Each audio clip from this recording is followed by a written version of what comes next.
Hello students, मैं नमन कुमार आज की इस क्लास में आप सभी का स्वागत करता हूं। आज हम करेंगे chapter 3 pair of linear equation in two variable. Linear equation जो है हमने सेकंड चैप्टर में इसके बारे में पढ़ा था। सेकंड चैप्टर में हमने लीनियर पॉलिनोमियल के बारे में पढ़ा था। अगर वो इक्वेशन में पड़ जाता है तो वो लीनियर इक्वेशन हो जाएगी। जैसे मैंने कहा x प्लस में 7 इज इक्वल टू 4। मान लो ये क्या है, बीच में इक्वल का साइन आ गया, इक्वल के बाद 4 आ गया, तो ये क्या हो गया आपकी इक्वेशन। लीनियर का मतलब क्या है, वेरिएबल की पावर 1 होनी चाहिए। ये क्या हो गया आपका लीनियर इक्वेशन हो जाएगी। अब ये लीनियर इक्वेशन जो है वो 1 वेरिएबल की है। हमें कौन सी लीनियर इक्वेशन लेनी है, 2 वेरिएबल की लेनी है। यानी कि अगर मैं ये कह दूं 2x प्लस में y इज इक्वल टू 7, ये आपकी क्या हो गई है, 2 वेरिएबल की लीनियर इक्वेशन हो गई। ये लीनियर इक्वेशन के बारे में हमें पढ़ना है। लीनियर इक्वेशन को उसने पेयर कहा है। पेयर का मतलब क्या है कि हमें 2 लीनियर इक्वेशन देगा। पेयर का मतलब क्या है, हमें 2 लीनियर इक्वेशन देगा। उन लीनियर इक्वेशंस को हमें क्या करना है, सॉल्व करना है और x एंड y की वैल्यू निकालनी है। इस चैप्टर में हमें यही करना है। इस चैप्टर में लीनियर इक्वेशन को सॉल्व करने के लिए 3 मेथड आपको दिए गए हैं। जो फर्स्ट मेथड है, first method is graphical method. First method कौन सा है, ग्राफिकल मेथड। ग्राफिकल मेथड से लीनियर इक्वेशन को सॉल्व करना। सेकंड मेथड है आपका सब्स्टिट्यूशन मेथड। सब्स्टिट्यूशन मेथड ये क्या है आपका, सेकंड मेथड है। और थर्ड मेथड है आपका लीनियर इक्वेशन को सोल्व करने का एलिमिनेशन मेथड। एलिमिनेशन मेथड, इन 3 मेथड को हमने इस थर्ड चैप्टर में पढ़ना है। जो ग्राफिकल मेथड है वो है आपकी एक्सरसाइज 3.1 में। जो सब्स्टिट्यूशन मेथड है वो है आपका एक्सरसाइज 3.2 में। और जो एलिमिनेशन मेथड है वो है आपका एक्सरसाइज 3.3 में। ये तीनों मेथड हमें थर्ड चैप्टर में पढ़ने हैं। तो लीनियर इक्वेशन के जो तीनों मेथड हैं इनको हम एक एक करके सारे मेथड पढ़ेंगे। तो सबसे पहले कौन सा मेथड है आपका, ग्राफिकल मेथड। ग्राफिकल मेथड जो है एक्सरसाइज 3.1 में है। कौन सा मेथड, ग्राफिकल मेथड। जैसा कि इसके नाम से पता लग रहा है कि क्या करना है, ग्राफ बनाना है। इसका लीनियर इक्वेशन से हमें ग्राफ बनाना है। लीनियर इक्वेशन की जो 2 लाइन बनेंगी उन पे जो पॉइंट आएगा वो आपकी x और y की वैल्यू हो जाएगी। जैसे मान लो ये आपका हम ग्राफ बनाते हैं। ग्राफ बनाते हैं, हमने एक लाइन बनाई, उस वो लाइन की एक लाइन से एक इक्वेशन से ये लाइन बन गई हमारी। दूसरी इक्वेशन ली, दूसरी इक्वेशन से हमने ये लाइन बना दी। तो ये दोनों लाइन आपस में जहां भी मिलेगी वही आपके x और y की वैल्यू आ जाएगी। ये आपका ग्राफिकल मेथड है लीनियर इक्वेशन को सोल्व करने का। इसके बाद अभी बता देता हूं आपको, अभी 3.1 में वो क्या कहता है, मान लो हमने ग्राफ बनाया। हमने क्या बनाया, ग्राफ बनाया। तो ग्राफ बनाएंगे, लीनियर इक्वेशन 2 लीनियर इक्वेशन है आपके पास। तो 2 लीनियर इक्वेशन से 2 लाइनें बनेगी। मान लो एक लाइन ये बनी, दूसरी लाइन ये बनी। अब ये लाइन जो है आपस में एक पॉइंट पर क्या कर रही है, इंटरसेक्ट कर रही है। एक पॉइंट पर इंटरसेक्ट कर रही है। कुछ लाइन ऐसी भी हो सकती है, मान लो एक लाइन ये बन रही है, दूसरी लाइन इसके बिल्कुल पैरेलल बन रही है। तो ये क्या हो जाएगी, पैरेलल लाइंस हो जाएगी। ये क्या है, पैरेलल लाइंस। ये एक दूसरे को कहीं भी नहीं काटती। एक लाइन मैंने बताई वहां पर इंटरसेक्टिंग लाइन। इंटरसेक्टिंग लाइन होगी जो 2 लाइनें एक दूसरे को केवल एक पॉइंट पर काटती है। तीसरी लाइन होती है इसमें कोइंसिडेंट लाइन। कोइंसिडेंट लाइन कौन सी होती है, जब एक लाइन के ऊपर ही दूसरी लाइन आ जाती है तो उसको हम कोइंसिडेंट लाइन कहते हैं। जैसे एक लाइन के ऊपर दूसरी लाइन आ जाती है, तो ये 2 लाइन हो गई, ये आपकी क्या हो जाएगी, कोइंसिडेंट लाइन हो जाएगी। तो ग्राफिकल मेथड में इन 3 लाइंस के बारे में पढ़ना है, ठीक है। और ये 3 लाइंस कब आती हैं हमें ये बताना है। मान लो मैं कहता हूं हमारे पास कोई 2 इक्वेशन है, हमारे पास कोई दो इक्वेशन है। पहली इक्वेशन हमने ली कि x प्लस में y इज इक्वल टू 9। मान लिया x plus y is equal to 9 है, और दूसरी इक्वेशन हमने ले ली x minus y is equal to 3। ये दो इक्वेशन हमारे पास आ गए। इन दो इक्वेशन से हमें क्या बनाना है, हमें ग्राफ बनाना है और ये बताना है कि लाइंस आपस में कैसे बनेंगी। तो इसके लिए या तो हम ग्राफ बना दें, एक मेथड और भी है हमारे पास, a1 by a2 b1 by b2 c1 by c2 अगर हम निकाल देते हैं, ये हम निकाल देते हैं, तो इनसे भी हम ये बता सकते हैं कि ये लाइंस इंटरसेक्टिंग होगी, ये लाइंस पैरेलल होंगी, या ये लाइंस कोइंसिडेंट होगी। अब a1 by a2 b1 by b2 and c1 by c2 क्या है? अब मैंने कहा ये इक्वेशन आपके पास x प्लस में y इज इक्वल टू 9, ये आपकी फर्स्ट इक्वेशन है। दूसरी equation x minus y is equal to 3, ये दूसरी इक्वेशन।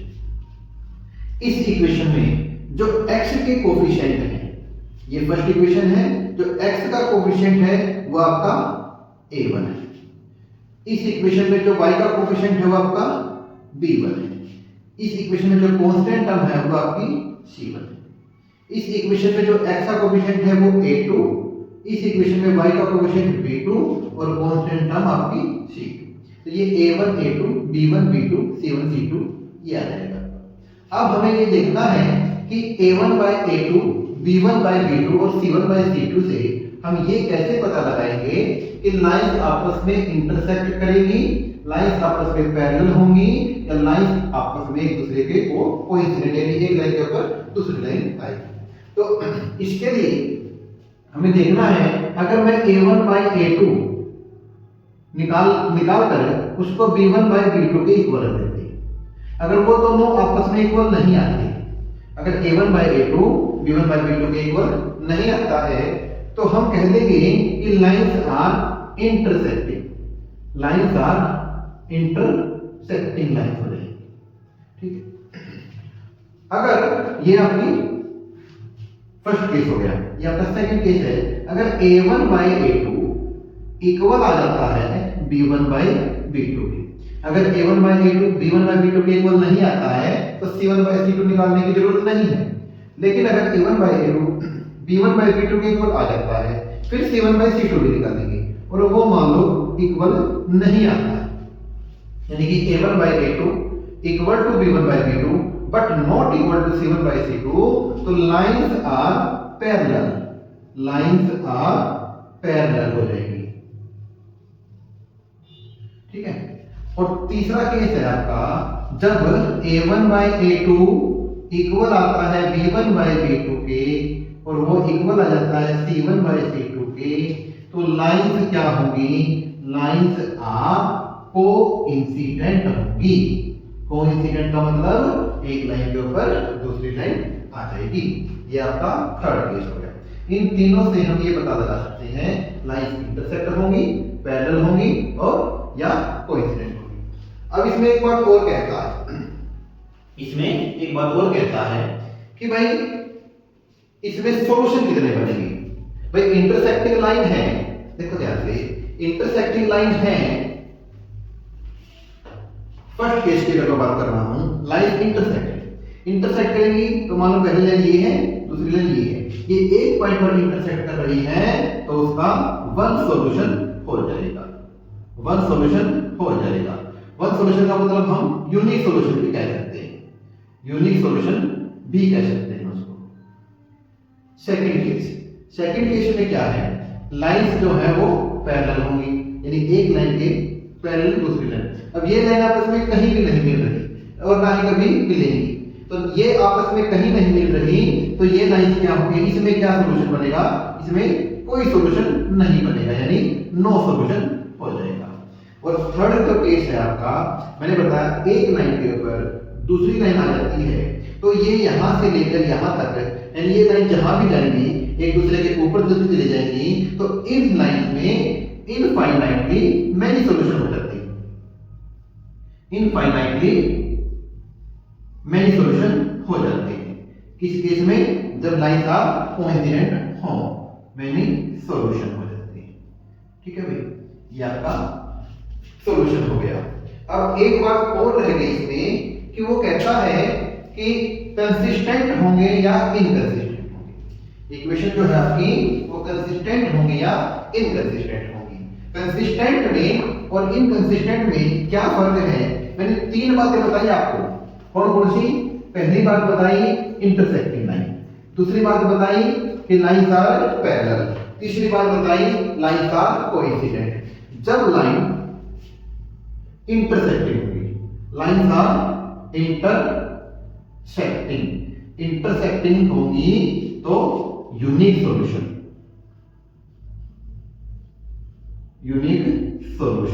और a1 by a2 not equal to b1 by b2। दूसरी बात, जब लाइंस क्या हो? Parallel, lines are parallel. Parallel का मतलब क्या है?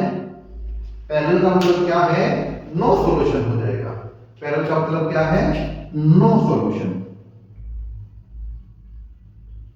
और a1 by a2 equal to b1 by b2 but not equal to c1 by c2। तीसरी बात, जब लाइंस क्या है? कोइंसिडेंट है, लाइंस आर कोइंसिडेंट। जब लाइंस कोइंसिडेंट हैं तो क्या होगा? इनफाइनाइटली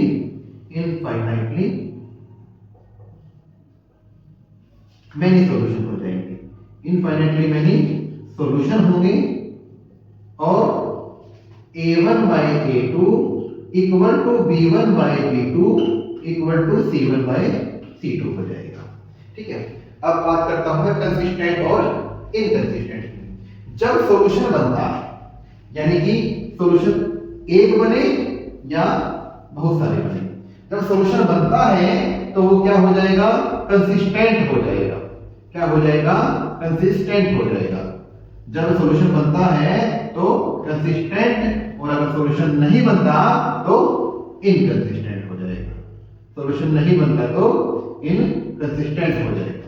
यही है आपका, इस चैप्टर में हमें यही करना है। दूसरा मैंने बताया कि ग्राफ बनाना है और उसके सॉल्यूशन निकालने हैं। वो हम कैसे बनाते हैं उसके बारे में मैं आपको बता देता हूं कि हमें सॉल्यूशन कैसे निकालना है। जैसे मैंने इक्वेशन ली थी, अभी 2 इक्वेशन ली थी। पहली इक्वेशन जो थी आपकी x प्लस में y इज इक्वल टू 9, दूसरी इक्वेशन ली थी x minus y is equal to 3। ये मान लो 2 इक्वेशन है। इन 2 इक्वेशन में हमें सॉल्यूशन कैसे निकालना है, ग्राफ कैसे बनाना है। मान लो मैंने पहली इक्वेशन ली, पहली इक्वेशन में मैं x और y की वैल्यू, x की वैल्यू कुछ मानूंगा तो y की वैल्यू कुछ आ जाएगी, y की वैल्यू कुछ मानूंगा तो x की वैल्यू कुछ और आ जाएगी। तो वही मानना है। अगर मैंने कहा x की वैल्यू अगर मैं 3 रख देता हूं, x की वैल्यू 3 रखी तो 3 को जब भेजूंगा तो 9 - 3 यानी कि y की वैल्यू 6 हो जाएगी। अगर y की वैल्यू मैंने 4 रख दी तो 4 को जब भेजूंगा तो 9 - 4 यानी x की वैल्यू हमारी 5 आ जाएगी।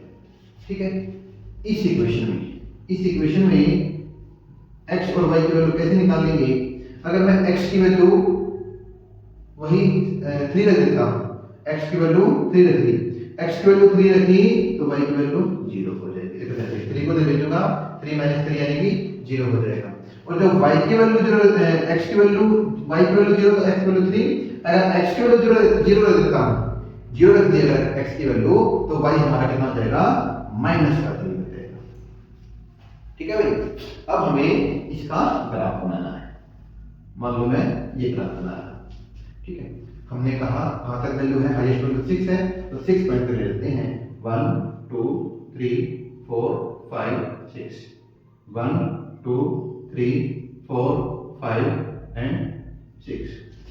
ये आपका 0 0 पॉइंट होता है। अगर इधर लेंगे तो -1 -2 -3, इधर लेंगे -1 -2 -3, 1 2 3 4 5 6, 1 2 3 4 5 6। ठीक है भाई, ये आपका O, ये आपका x एक्सिस होता है ये आपका y एक्सिस होता है, इधर आपका माइनस x होता है, नीचे आपका माइनस y होता है। तो देखो ध्यान से, पहली इक्वेशन में क्या है, x की वैल्यू 3, y की वैल्यू 6, x की वैल्यू 3 है, y की वैल्यू 6 है। तो अगर मैं इसको यहां तक लेके जाऊं तो ये वाला पैटर्न आपका बन जाएगा, x की वैल्यू 3, y की वैल्यू 6, ये पैटर्न हो गया। ठीक है भाई।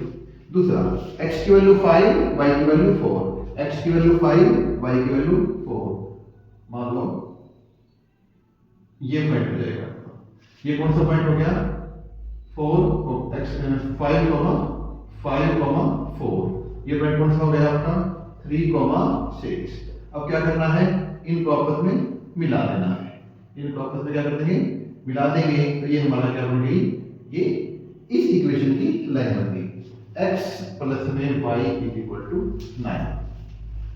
दूसरा लिखेंगे, x की वैल्यू 3 है, y की वैल्यू 0, यानी x की वैल्यू 3 और y की वैल्यू 0। x एक्सिस पर y कोऑर्डिनेट आपका क्या होता है, 0 होता है। ये पॉइंट कौन सा जाएगा, 3, 0 हो जाएगा। जब x की वैल्यू 0 है, y की वैल्यू कितनी हो जाएगी, -3, यानी y की वैल्यू -3 और x की वैल्यू यहाँ पर क्या होगी, 0, 0, -3। ऐसे ही हम इनको मिला देंगे, और ये आपका पॉइंट जहां भी मिलता है आपस में, ये आपका पॉइंट जहां भी आपस में मिलेगा वो आपका क्या हो जाएगा, वैल्यू आ जाएगी आपकी x और y की।